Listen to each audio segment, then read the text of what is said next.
Boa noite, irmãos. Graça e paz do nosso Senhor, Salvador Jesus.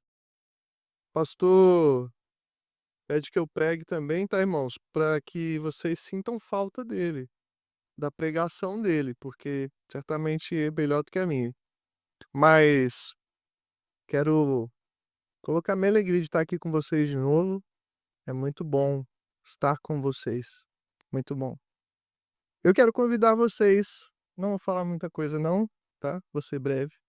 Quero convidar vocês a abrirem as suas Bíblias comigo ou ligarem as suas Bíblias comigo, ou se você não tiver Bíblia e não quer usar o seu celular, se achegue a quem tem Bíblia para ler o Salmo 10.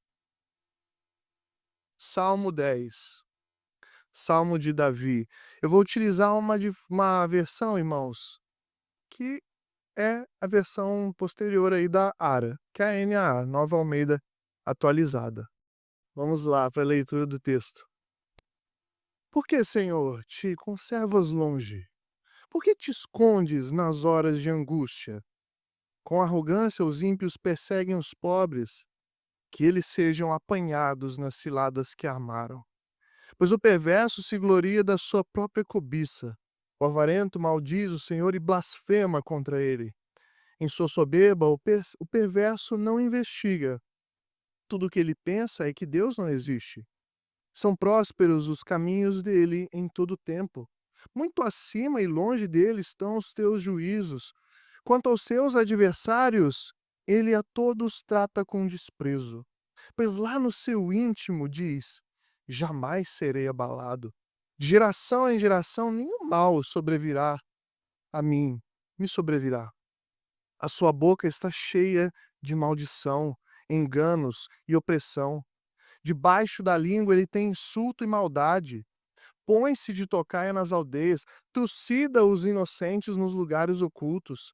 Seus olhos espreitam o desamparado. Ele se põe de emboscada como um leão na sua caverna. Está de emboscada para enlaçar o pobre. Apanha-o e o arrasta com a sua rede. Abaixa-se, rasteja, nas suas garras caem os necessitados. Diz ele no seu íntimo: Deus se esqueceu, virou o rosto e nunca verá isso.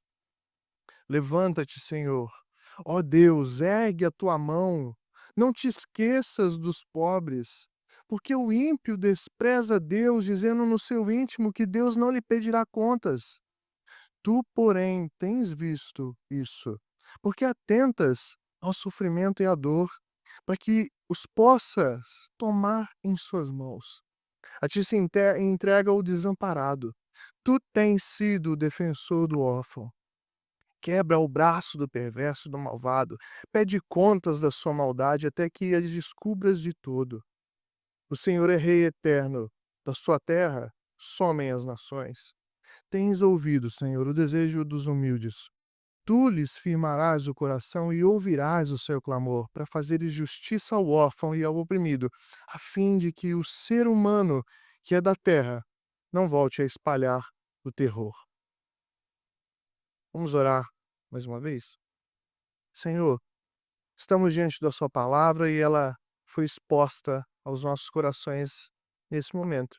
Pedimos a Ti, ó Pai, que a partir da minha vida o Senhor trabalhe no nosso coração, Pai, e nos molde conforme o Teu querer. Em nome de Jesus é que te oramos. Amém. Como você lida com a injustiça? Como você reage quando passa por uma injustiça ou vê alguém sendo injustiçado? Eu imagino que, de um modo geral, o normal é que todos nós recebamos a injustiça não de braços abertos, com um sorriso no rosto ou felizes, mas sim com pelo menos uma dose de lamento, tristeza e insatisfação. Acredito que, na verdade, quando acontece algo injusto conosco ou com alguém que amamos, essas doses se intensificam de forma considerável, ou bastante. Um exemplo disso aconteceu com a Carol, minha esposa, no início do ano passado. Na época, ela ainda trabalhava em uma outra empresa antes de ir para a sede dos Gideões Internacionais, onde ela está trabalhando hoje lá em Campinas. Inclusive, por isso que ela não está aqui, tá, irmãos? Em um processo comum lá da antiga empresa que ela trabalhava, que não dizia respeito ao trabalho de vendas que ela exercia, o dono foi tão grosseiro com ela, só que ele foi grosseiro de uma forma indireta e chamou ela de burra nesse processo indireto que ele fez, simplesmente porque ela não sabia uma informação de um relatório. O detalhe é que esse relatório era de outra vendedora que estava de férias na época, naquele período. Ou seja, era um trabalho de outra pessoa que normalmente ela não saberia dizer para ele o que tinha ali no relatório. Com certeza, ela não saberia dizer os detalhes para ele direito. Ela chegou em casa e contou tanto para mim esse relato chorando, quanto também para os pais dela que estavam lá naquele período. Eu fiquei tão estressado que me deu a vontade de escrever uma carta pro querido patrão dela, só que não de forma irônica, tá, irmãos, né, não xingando ele, obviamente, mas para falar para ele tratar melhor os seus funcionários, dar mais valor para as pessoas que trabalhavam com ele. E uma outra coisa também, eu queria muito fazer, orientá-la a pedir demissão de um trabalho assim, que não dignifica a pessoa que está ali se dedicando. Só que eu parei, pensei bem, respirei e pensei que não valia a pena fazer nenhuma coisa nem outra, porque não era o fim do mundo. A gente vive essas coisas, infelizmente. Mas apesar de vivermos momentos como esse de real injustiça, nós precisamos tomar muito cuidado com o nosso próprio coração quanto a certos casos que julgamos ser injustos. Estando então mais um exemplo recente meu, no final do nosso primeiro ano lá em Campinas, eu e Carol estávamos muito esperançosos para conseguir uma vaga de apartamento do seminário, que fica no quarteirão do seminário, no qual hoje nós estamos morando, graças a Deus. Para os irmãos que não sabem, eu e ela morávamos em um condomínio também do seminário que fica ainda, na verdade, a 10 quilômetros de lá. E apesar de ser um lugar abençoado que nos abençoou naquele período no nosso primeiro ano, é um lugar de localização ruim, porque é longe de tudo, inclusive do seminário, e atrapalhava a nossa rotina que era muito envolvida lá. Tanto a minha rotina de estudos, porque eu estou lá todos os dias estudando, quanto a dela também, porque ela se envolve bastante com as programações das esposas de seminaristas. E esses últimos 2 anos que a gente está lá, ela tem participado ativamente na organização. Então toda semana ela estava lá, também no meio da semana à noite. Entretanto, eu e ela não fomos escolhidos da primeira vez para ir para o apartamento do seminário que fica atrás do seminário, em virtude de outros seminaristas, inclusive um que estava com as suas notas bem ruins e até conseguiu dependência nesse período. Por isso nós ficamos muito frustrados. Eu especificamente fiquei muito frustrado e achamos uma injustiça não sermos escolhidos, principalmente porque o meu rendimento comparado do primeiro ano foi muito bom. Só que esse não foi um caso de injustiça, porque na verdade, apesar de todos nós seminaristas possuirmos as nossas necessidades, um ou outro talvez tivesse uma necessidade que justificasse ele ser escolhido, que foi o caso desse seminarista que citei agora, por exemplo. Esses 2 exemplos simples nos mostram algo muito importante sobre o nosso senso de justiça. Nem sempre sabemos identificar corretamente o que é de fato uma injustiça e quando, de fato, ela deve ser feita, no caso, a justiça deve ser feita. E é exatamente nesse ponto que o Salmo 10 nos ajuda. Nele, a partir das palavras de Davi, inspiradas por Deus, o Senhor nos mostra como seu povo deve viver de forma equilibrada diante do mal que o rodeia e o ameaça de forma constante. Esse é o resumo do Salmo 10. Por um lado, do versículo 1 ao 11, nós veremos que o povo de Deus vive esse equilíbrio diante do mal que é vivido no mundo, sendo totalmente averso a ele, contrário a ele. Quanto que, por outro lado, também no versículo 1 e do versículo 12 ao 18. Veremos que o povo de Deus vive equilibrado diante desse mal, quando nunca perde a esperança que o Senhor já está estabelecendo a sua justiça sobre toda real injustiça dos homens. Mas primeiro, como ser totalmente averso, contrário ao mal vivido no mundo? Ao olharmos para os versículos 1 ao 11 do nosso salmo, parece que Davi está apenas questionando a Deus que ele já deveria ter agido em vista do mal que os homens ímpios disseminam, espalham ou vivem no mundo. Porém, Davi faz algo mais do que parecer atrevido nas suas palavras. Davi demonstra a sua aversão, a sua antipatia com o mal vivido. Por conhecer a Deus e partilhar cada vez mais da sua vontade, das suas virtudes na vida com Deus, o mal para Davi se torna algo a ser rejeitado, algo a ser combatido para ser contido, seguro, parado.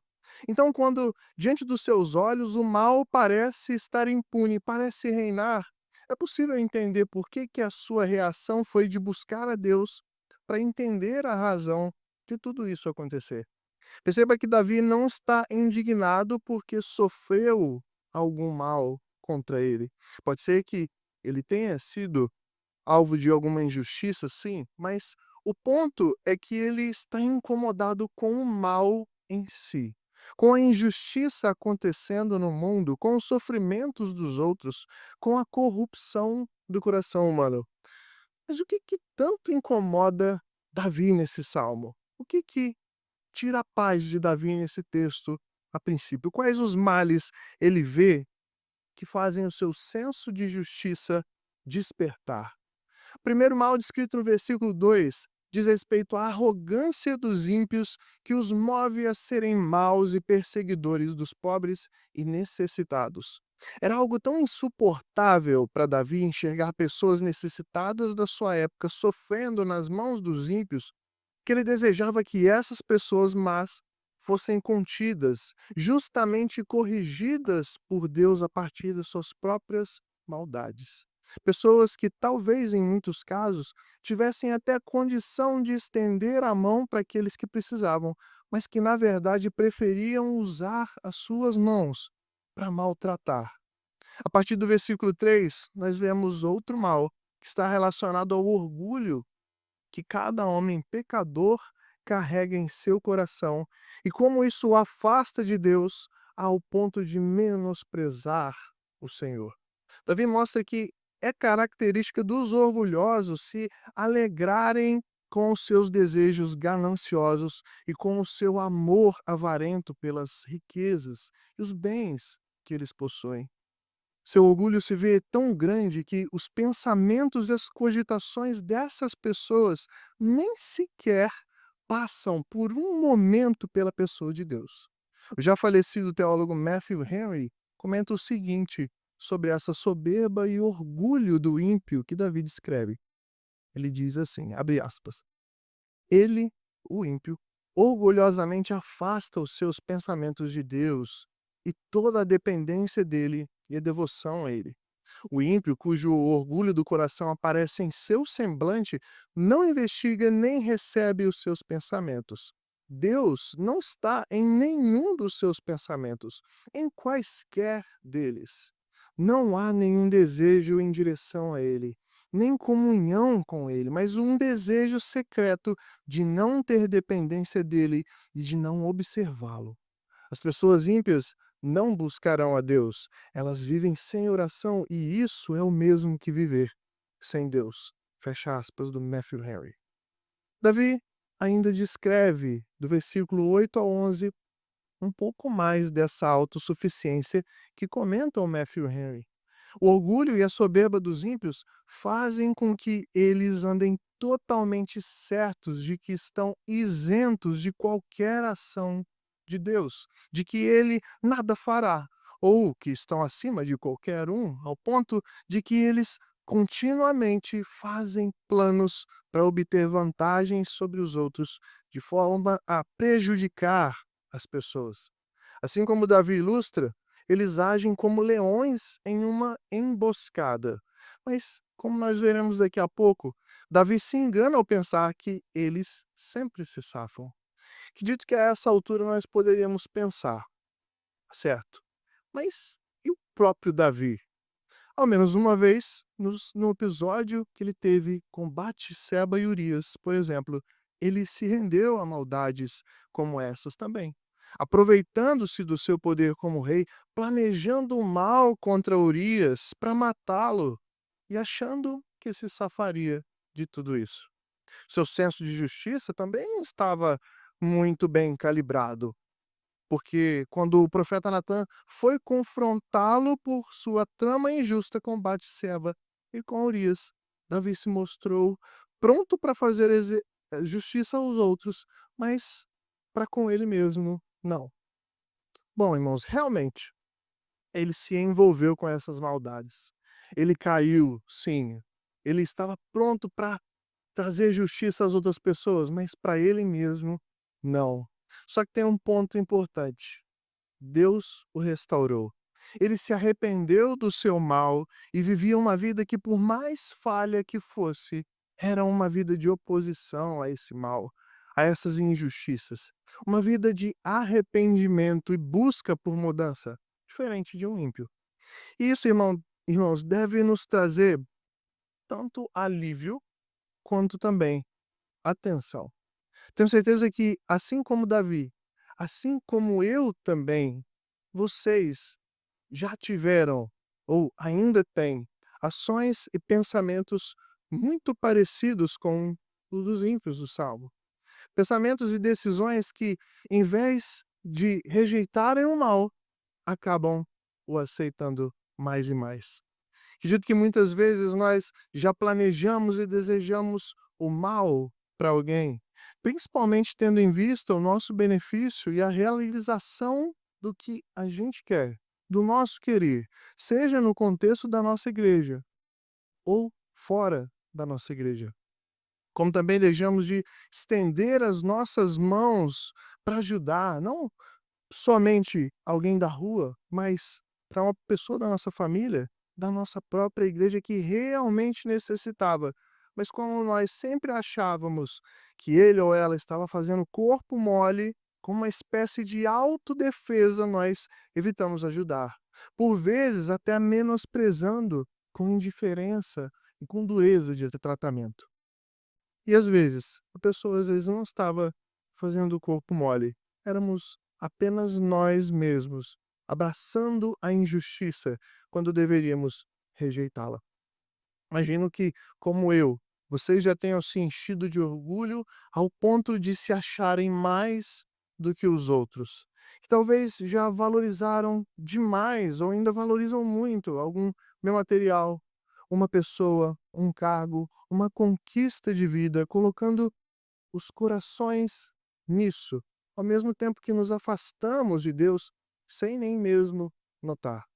Que talvez nós já tenhamos ou ainda estejamos vivendo nossas vidas sem cogitar Deus no planejamento delas. Talvez o que nós queremos é ser autossuficientes. Afinal de contas, nós temos feito muitas coisas sem Deus. Temos planejado os nossos dias, os nossos meses, os nossos anos, cultivado as nossas amizades, entre outros, sem envolver Deus muito em tudo isso. Entretanto, como Davi, ainda podemos ser chamados filhos de Deus e não ímpios. Através daquele que nunca abraçou o mal, que o rejeitou, que constantemente buscava se aproximar do Pai e honrá-lo, que nunca buscou os seus próprios interesses, mas que se entregou nas mãos dos maus para sofrer na cruz por injustos que ele alcança com a sua graça. Nós podemos ser considerados justos através de toda a sua obra redentora, o seu sacrifício, a morte na cruz, como também na ressurreição e ascensão aos céus. Jesus purifica os seus. Jesus transforma os ímpios em justos. Ele muda aos poucos, no relacionamento com ele, a arrogância do nosso coração para a humildade. O fato de achar que somos mais do que os outros, por um motivo ou por outro motivo, às vezes besta, que devemos ter mais privilégios do que os outros para o serviço e o entendimento justo e verdadeiro de que não somos mais importantes do que ninguém, que se o outro precisa de nós, é o nosso dever estender a ajuda.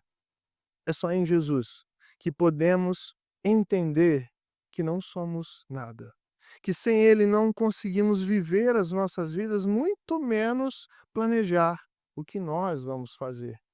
É só Ele que pode transformar a nossa falsa autossuficiência e nossa falsa confiança em nós mesmos e em nossas injustiças na única pessoa que realmente nos satisfaz e em quem podemos confiar, que é Ele mesmo, que é o próprio Jesus. Apenas Jesus pode nos fazer aversos, contrários ao mal e à injustiça. Pessoas que detestam e se sentem mal ao ver o pecado acontecendo, seja quando nós mesmos falhamos ou quando nós vemos o pecado reinar na vida dos outros, no mundo e na nossa igreja. Só Ele pode nos fazer amar a justiça, transformando os nossos pensamentos, o nosso semblante, o nosso agir, a partir do que é justo, santo e bom. Basta colocar os nossos corações e vidas diante dele, do justo Jesus, em arrependimento verdadeiro, que ele mudará o nosso estado ímpio para um estado justo e de vida de santificação nele. Mas ainda, irmãos, no Salmo 10, através das palavras de Davi, inspiradas por Deus, o Senhor nos mostra que o seu povo vive em equilíbrio diante do mal que o rodeia e o ameaça, quando nunca perde a esperança de que Deus já está estabelecendo a sua justiça sobre todo o mal.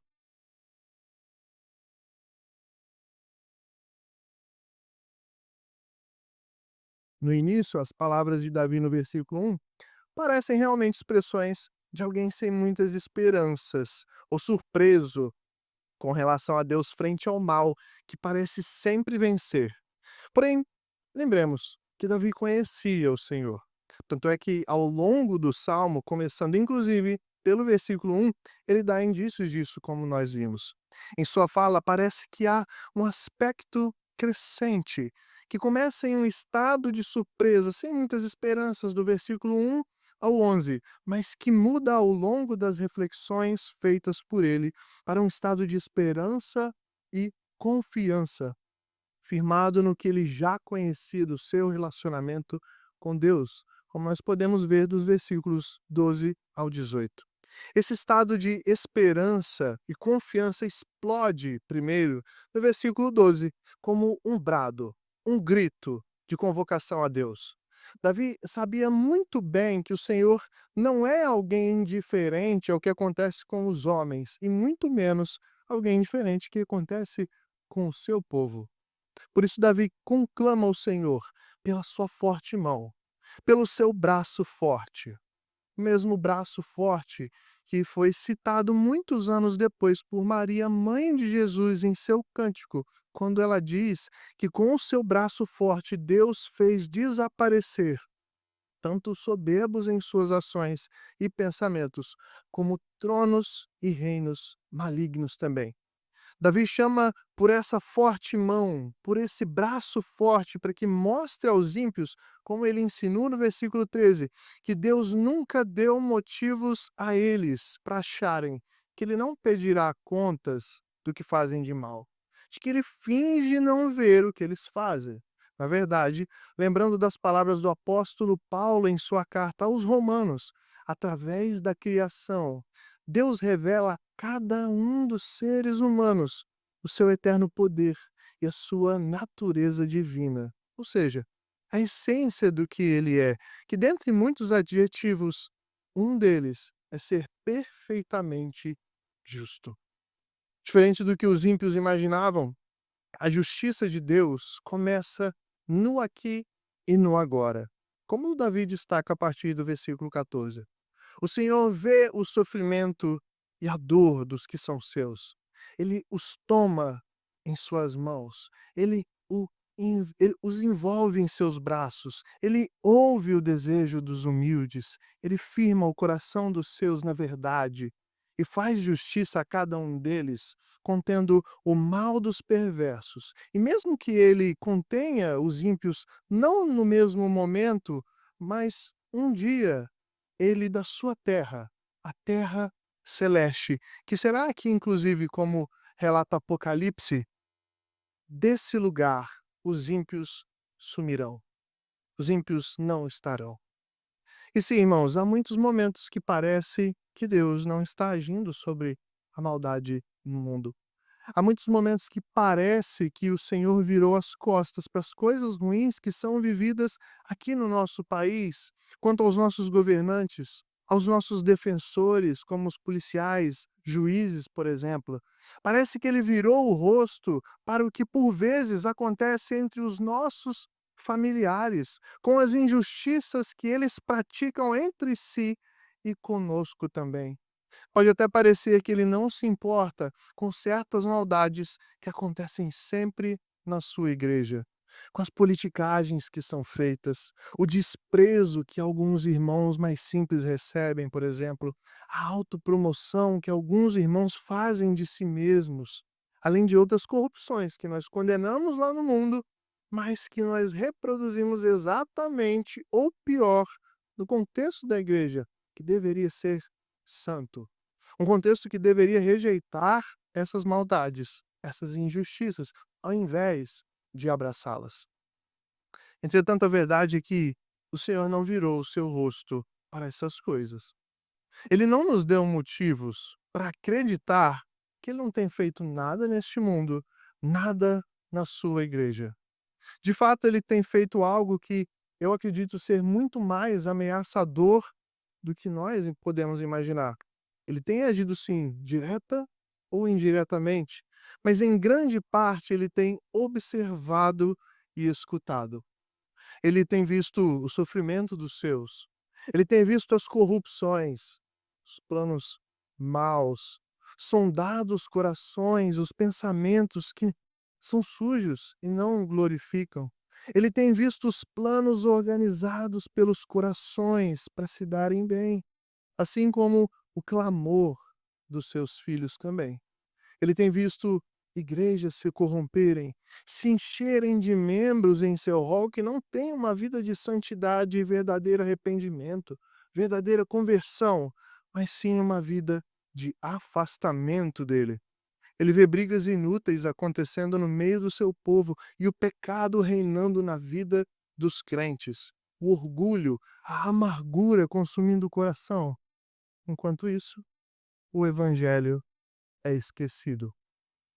Aliás, ele tem sido tão atento a essas coisas que um dia há muito tempo o Senhor fez o seu filho sofrer pelas injustiças dos homens, viver entre a maldade do mundo e, por fim, suportar a justiça santa dele numa cruz, tomando sobre si a punição daqueles que foram alcançados por ele, para que, em um outro dia futuro, pela sua graça, os redimidos possam ser plenamente justos e viver na terra celeste com o seu Salvador. Uma terra eterna e renovada, onde não haverá corrupção nenhuma, não haverá injustiça alguma, porque a santidade reinará, o justo reinará. Porém, para aqueles que insistirem em viver envolvidos pelo mal e pela injustiça, achando que Deus nunca fará nada sobre tudo o que eles vivem, pessoas essas que não necessariamente são apenas aquelas pessoas que vivem lá fora, no contexto do mundo, a justiça que caiu sobre o filho cairá sobre eles também. Por isso, irmãos, nós precisamos refletir sobre as nossas ações e pensamentos também, sobre tudo aquilo que se passa nos nossos corações. O Senhor tem observado e até mesmo agido sobre tudo isso. Em alguns casos, nós não somos aqueles que são oprimidos, nós somos os opressores às vezes. E o problema maior está em como essas injustiças e maldades têm nos envolvido. Se em nossas ações forem encontradas apenas maldades e injustiças, ao invés de lamento sobre elas e o arrependimento verdadeiro no Senhor Jesus, nós precisamos nos voltar ao Senhor imediatamente e pedir perdão para Ele. Pedir que Ele limpe o nosso coração, que Ele purifique as nossas vidas e nos coloque no caminho da santidade, no caminho do bem, da justificação dEle, para que quando Ele voltar, não sejamos alvo do seu juízo que virá. Sendo assim, irmãos, quando a injustiça parece vencer, quando o mal parece avançar sem limites e sem freio, precisamos lembrar que o Senhor não está ausente. Ele vê tudo, ele ouve tudo, ele age sobre tudo, às vezes de forma silenciosa, às vezes de forma imediata, ou talvez só no futuro, mas sempre de forma justa com a sua mão, com o seu braço forte. Quanto aguardamos o dia em que toda injustiça será plenamente julgada, somos chamados a viver como povo, um povo que rejeita o mal, que lamenta o pecado e confia no justo que reina. Um povo que, quando é injustiçado, é chamado a correr para Deus ao invés de alimentar amargura no coração. Um povo que, quando presencia o mal e a injustiça, é chamado a se demonstrar contrário a ela, a lamentar ao invés de se acostumar com a injustiça. Um povo que, quando peca, que quando comete alguma injustiça, quando é o opressor, é chamado a se arrepender e a mudar, ao invés de justificar o que fez de errado, fingindo que nada aconteceu. Devemos agir assim porque sabemos que o Deus que parece distante para os ímpios, que parece ter virado as costas para o mal e para o mundo, para a injustiça, é na verdade o Deus que está atento a todas as coisas, que reina sobre todas as coisas e cuida de perto daqueles que são seus. Além disso, devemos agir por sabermos que no fim não será a injustiça que vencerá, mas sim o justo, o Senhor, que vencerá todo o mal. Que Deus assim nos abençoe. Vamos orar? Ó Pai, nós temos vivido ao redor de muita injustiça em todos os setores das nossas vidas. E rogamos a Ti, Senhor, que o Senhor venha agir sobre tudo isso. Que mesmo que o Senhor não haja nesse momento ou nos momentos em que nós esperamos, que o Senhor venha agir definitivamente futuramente. Com seu braço forte, a sua mão poderosa, o Senhor vem e traga a justiça do Senhor sobre todas as coisas. Começando, ó Pai, pelas nossas vidas. Começando pelos nossos corações, que o Senhor faça de nós pessoas que são contrárias ao mal, pessoas que detestam o mal, que sentem nojo do mal, do pecado, da injustiça. Não nos deixe acomodar, ó Pai, com as injustiças que muitas vezes nós mesmos praticamos, mas transforma o nosso coração para a tua graça ser glorificada, para a sua pessoa ser exaltada, Pai, para que o seu caráter justo seja visto a partir das nossas vidas. E, ó Pai, alimente a nossa fé, alimente o nosso coração com essa verdade de que um dia o Senhor trará a justiça definitiva para esse mundo. Que o Senhor venha fortificar as nossas vidas, os nossos corações, ó Pai, para andarmos em santidade diante do Senhor. No nome de Jesus é que nós oramos a Ti. Amém.